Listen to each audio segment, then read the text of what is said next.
Alright, so at least today wasn't completely a waste. I was able to get one good pour out of it.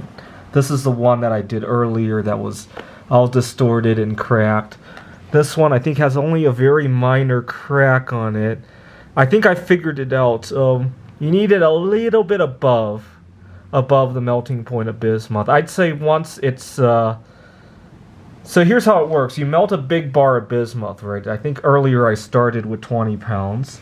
And you take the big piece out. You got 5 pounds of liquid bismuth. And then you got to give it another 3 minutes to get it above the melting point. That way it doesn't completely freeze when it touches the silicone mold.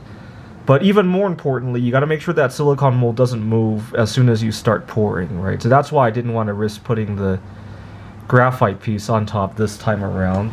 As you can see, the bottom is not very smooth, but that's not very hard to smooth out. And in fact, once I smooth it out, I can recover that bismuth as well.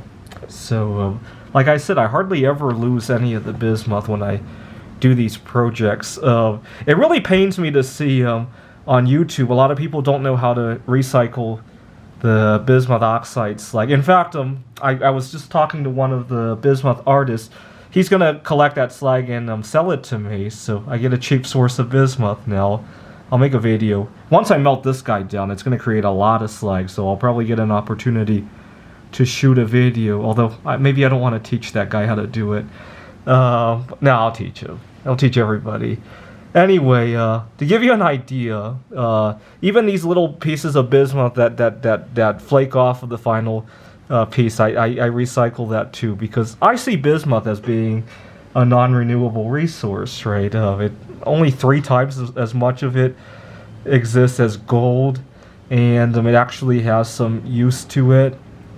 But you know, it's the reason I was talking about using it as a radiation shield was because I was at a coin dealer, and he has a Geiger counter because people bring in antique watches, and he wants to know if they are the real radium watch. And so I thought, hey, can you check out my bismuth? Because I learned it's somewhat radioactive. And when he put it near the bismuth, it actually read lower because it was blocking out all the background radiation. That's how silly it was. And so it's non-radioactive. It's used as a radiation shield. It's non-toxic, unlike lead, which is also used as a radiation shield, right? More and more it's being used in ammunition. So here in Arizona, we really love our guns, right? A lot of times you'll go out to a store and they'll say no firearms in here, right? You would never see such a sign in Seattle. But I never thought about that.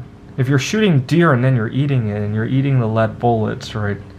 Probably not a good idea. I'd rather be using bismuth to shoot in that case, right? Alright.